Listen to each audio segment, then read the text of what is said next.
You're listening to The Wedding Whisperer with Sarah Burton of Simply Love Studio in Lexington, Kentucky.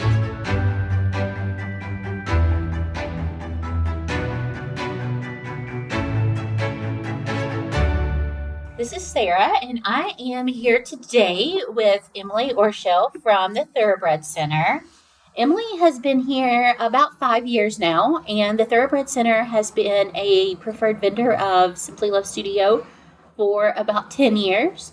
So, Emily, I'm excited that you're here today. You're our first venue we're going to be talking to. Thanks for having me. Absolutely. So tell us a little bit about the Thoroughbred Center. I know it is owned by Keeneland. It is. So we were acquired by Keeneland in 2000, previously owned by Churchill Downs.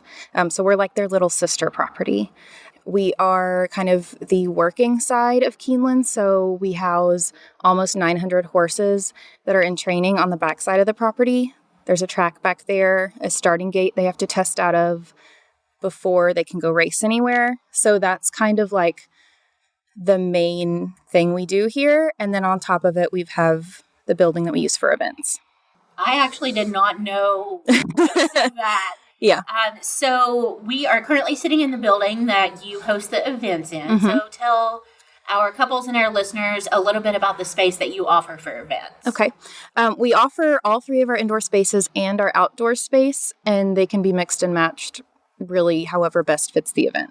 So right now we're sitting in the Horseman's Lounge, which was originally kind of the bar and lounge area where guests would come before they would go into our sales pavilion, used to auction off thoroughbreds. We haven't done that since like the mid-'80s. They do that now at Keeneland and Fasig, but the theater's still there in pretty much its original condition. So this is the smaller indoor space we have. I try to keep it around 100 seated, 200 for ceremony or cocktail hour. I'd say most of the time we use the space for cocktail hour. It's very traditional, wood floors, vintage chandelier, like a 13-foot fireplace. Is that 13 feet? 10 feet? It's big. It's huge. Yeah, so this is your more traditional looking like Keeneland space. And then our main reception space, we try to keep around 300 max. It's much more industrial. And then that's the space that used to be the holding area for the thoroughbreds before they were brought in for auction. So before we used it for events, it had a dirt floor. It was essentially a barn space. Now it has a concrete floor. It's painted bright white, but it's still very industrial, rustic. So okay. So because you have the two spaces, couples can do indoors, outdoors, but will you do 2 weddings on a Saturday, or do you just I will not, because I want my focus to be on that one couple. And that gives us more flexibility on how to use the space. So say they book an outdoor ceremony, weather is looking very ominous, but they don't want to have the ceremony in the same space as the reception. We have a backup room where they can come in and do that. Okay. A lot of flexibility. That's always a good thing in Kentucky because we never know what the weather is going to be. Right. So let's talk a little bit about venues as a whole.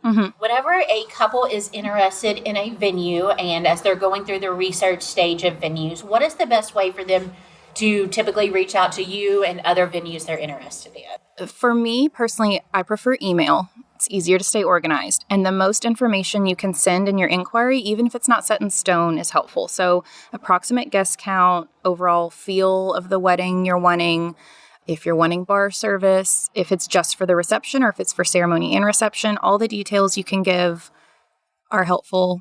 Ideal dates, please give a range so that if we don't have one date, I always send a range anyway. But if you're flexible with the date, send, hey, I'm open to September through November. As much detail as you can give us, that's the more help we can give you. Okay. And then as far as scheduling a tour, do you typically schedule that ahead of time? Or if they show up, can they still get a tour? It's all by appointment, again, so that we can give them undivided attention. So emailing me is the best way. We set up an appointment. Usually within that week we meet, and then you get a quote once you leave your site visit. Okay. Yeah. And so whenever they do a tour of the property for the first time, how long does that typically take? I'd say around 30 minutes. It depends on how many questions they come with. And I encourage bring lots of questions, bring your little wedding binder, but 30 minutes is usually about average to see all the spaces and then talk about quotes, questions, all of that. Okay. Yeah. So prior to being the event coordinator here at the Thoroughbred Center, you were a full-service wedding coordinator. Mm-hmm. So having both that background and the venue background, how many venues would you recommend a couple look at in person before they book a venue? I typically say 5 to 6. I feel like that's a good amount so you're not getting overwhelmed, but you can see your options. And I tell every couple that tours with me, if they have not toured anywhere else, if I'm their first stop, to please go look at least 3 other places before they tell me they want to book. That is actually, we didn't discuss this beforehand, but that is actually, I'm usually at least 3, ultimately about 5, because your venue does determine so much during your planning process. It's going to determine the vibe of everything. It's going to determine your budget and how much you have left to spend. So one of the things about the Thoroughbred Center that is maybe a little different than a lot of venues in Lexington is you are required by the state of Kentucky to provide the alcohol. Yes. And that actually can be a benefit for couples for a lot of reasons. Tell us a little bit about the most common types of bars that you do. Okay. Because I know that you can do like a consumption type bar, or a couple can be like, okay, we're going to pay $2,000 for the bar, and then it's going to go to cash. Yes. So share a little bit about what's most common that you see couples doing. I'd say the most common bar we book moving into 2023 has been a full open bar. They're only having to pay for guests over 21, and then I let them choose a level. So just beer, wine, and seltzers. The mid-range is beer, wine, seltzers, and like your most common liquor. And then there's a premium option, which is above that. I'd say the other half chooses our consumption bar. So we set an amount that they're comfortable with spending. When we get close to that during the reception, we check in with their point person. So mom, dad, groomsmen, whoever they've set. And we say, do you want to stop it and switch it to a cash bar? Do you want to extend the tab? That's also a good opportunity because a lot of times a guest will know that's the bar situation and they'll add to the tab as a gift to the couple. That happens more often than you would think. It's very generous. That is brilliant. It's very I nice. actually didn't know that people did that. Yeah. And it's like an added little gift. And people come prepared. I've had groomsmen come prepared with cash to hand me saying I wanted to pay for the remainder of their bar. So that's awesome. Those are our 2 main types, I would say. Okay. And then when it comes to venue rental time, how long do your couples get the venue on the wedding day? Anywhere from 8 to 16 hours, but I would say most of the time it's 10 to 12. That's realistic for getting ready, getting set up. Most of our couples choose to book the day before so they can decorate, rehearse. Some of them even choose to do rehearsal dinner up in the room we're in right now. And that takes a lot of stress off. So I'd say 75% of couples book Friday and Saturday. I always recommend that. It's not always an option at certain venues, but it takes the stress level down because you know that you are guaranteed to be able to do rehearsal that night before. And we do have some great rehearsal dinner locations here, but when you start moving 20 to 40 people from one location to the next location on a Friday night during traffic, sometimes it gets a little questionable. Yes. So it's always a great option to be able to do those things at your venue. And then as far as the actual reception time, do you typically see that being 4 hours? 4 to 6, I would say. If it's an open bar, I keep that to 4 hours for a lot of reasons. But the reception can go anywhere from 4 to 6. Okay. It also depends on what type of reception we're having. Is this a traditional American wedding or is this multicultural? There's different elements that kind of play into the length. So when it comes to the contract and deposits, let's talk about that a little bit here at the Thoroughbred Center, and then like tips that you have for couples that would be booking any venue, things that you would recommend that they keep in mind. So for us, when you decide you want to book, I mark that the date is pending, so there's not this panic to get stuff done. I send the contract questionnaire to make sure we're on the same page about everything. Contracts go out, they sign them, and then at that point we take our security deposit, and then you are set. We do, especially after the craziness of 2020, we allow 3 deposit moves. So if some life event comes up and you need to move your date, you can move it 3 times before you lose your deposit because life happens. That is incredible. So, I don't know of any other venue that does that. That's absolutely incredible. Stuff just comes up, you know? Life happens, absolutely. Yeah. And then as far as things for any venue, I like to send the couple a copy of our lease terms while kind of they're going over the contract questionnaire so they can read through it and have any questions they can send to me because it's going to be different absolutely everywhere. So having the time to review those, not like frantically signing and then agreeing to something you don't want to agree to, and just ask a ton of questions. Like that's why we're here.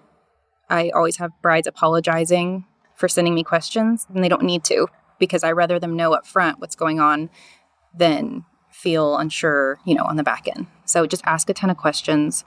Ask about, I'm sure we'll get into this, but rain backup plans, staffing, any extra charges, service fees, all of that.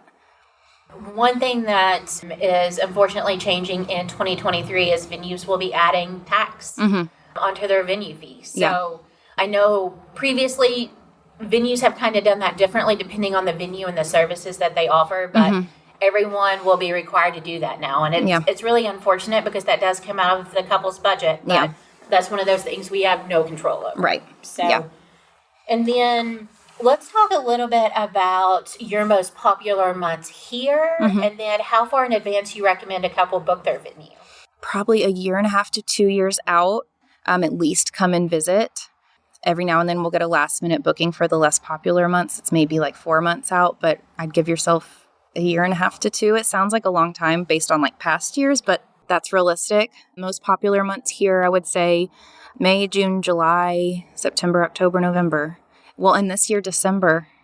But your typical spring and fall.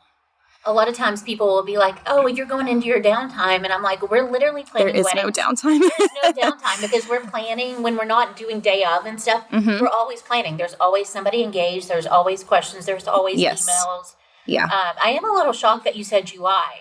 I typically don't see that many couples getting married in July. So I'm intrigued that you are. Yeah. The past 2 years, July has been busy. It's surprising to me, too. Do you think that's because the other dates are full and they just want to get married? I think so, because at a certain point, they want to stop having to wait. And so fall has always, at least the whole 10 years I've been doing this, has been the time. And so I have brides that either want to move to November, December, or they back it up into the summer and they just go with it. So. And I know that you get a good amount of destination couples that come here. Tell us why you think that is. I get a lot of couples from all over. And if they are horse people, they think this is just like the coolest place because of the history and that you can actually walk through the old sales pavilion, that there's horses on the property. We're owned by Keeneland, all of those factors. So, Florida, California, New York, all over. And you don't think about it if you live here, but I moved away and I moved back and I was like, oh, it is beautiful. So people are always shocked by how many destination weddings we do. I think it's really accessible being on the interstate. Yes. And a lot of people went to school here. It's really pretty. And sometimes they have no ties here at all. Yeah. They like bourbon or they like horses. And honestly, our pricing for weddings in Kentucky in the Lexington area is really hard to beat. It is. Yeah. Well, and that's a good point, too. Couples that met here in college and they've moved off somewhere else, but this is their common ground and all their friends are here and they want to show their families what they loved about Kentucky. And then especially in the fall, then they go to the races. They make a whole weekend of it. They do the bourbon tours. And it's a really cool whole week for their guests. It's all the experience. Yeah. Let's talk a little bit about on the day of the wedding. Tell me a little bit about the Thoroughbred Center as far as what you provide the day of, like tables, chairs, linen, staffing, those kind of things. So 2 days prior to the wedding day, we set up tables, chairs, and linens, set how we agreed. And then the day before is time for load in and set up. We are available, and I always say we're as hands off or on as you want us to be. So if you want us to tell you how your centerpieces look and help you set them out, we're here. If you want us to hang back and be available for questions, we're here for that too. During Friday, we also start stocking the bar. So chilling whatever we need, making sure we have all the mixers and everything. And then day of, there's always a host here. It's typically myself, but if not, I've got a team of girls that help me out. Security is always here as soon as the bar opens. And then your bartenders, of course. So we've got a little squad here to help out during the event. So you mentioned security. sometimes when I meet with couples, they're a little shocked by that. They're Yeah. like, oh, we don't need security at our wedding. But it's actually But you do. becoming more and more popular Yeah. for venues here in Lexington for a few reasons. For the safety of you, the safety of your guests, the safety Yes. of the staff. And a lot of times everyone is here until 11 and 12 o'clock at night, and you're away from downtown. And it would be hard to get someone here quickly if Yes. you needed something. So tell us a little bit about like your security, how many people it is, that kind of Yeah. thing. So it's required with any event that goes into the evening or where we're serving alcohol. We provide one security guard per every 100 guests. If it's an event where a couple says they might feel like they need more, that doesn't happen often, but we can always add.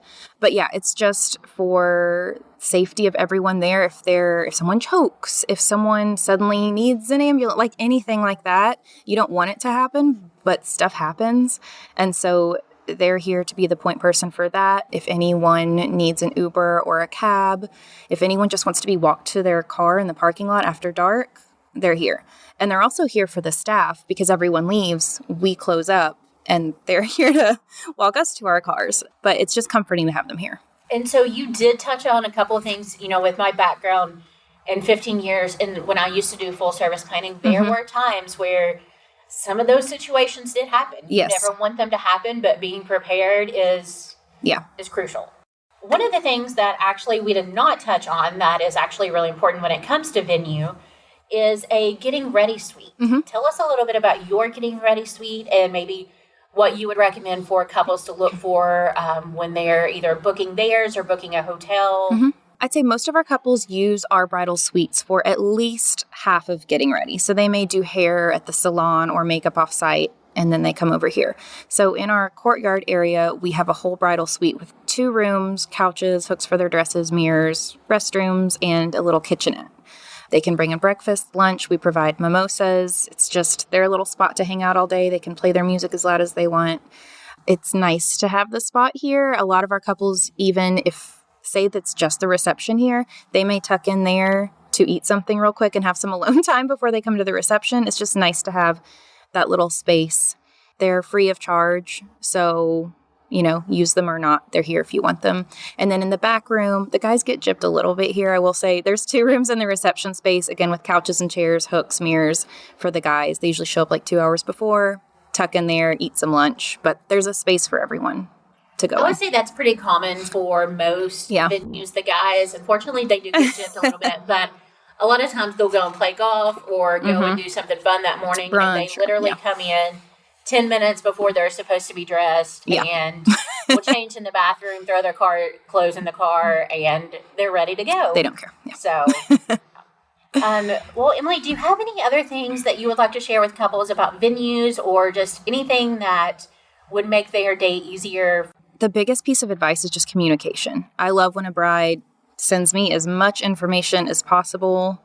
No matter what it is, if they feel like it's too much, I can better serve them if they're providing me with all the information. I'd say across the board, all your vendors, no matter who you're booking, just be open with them about everything that you want, your expectations, how you best communicate, and they can help you better.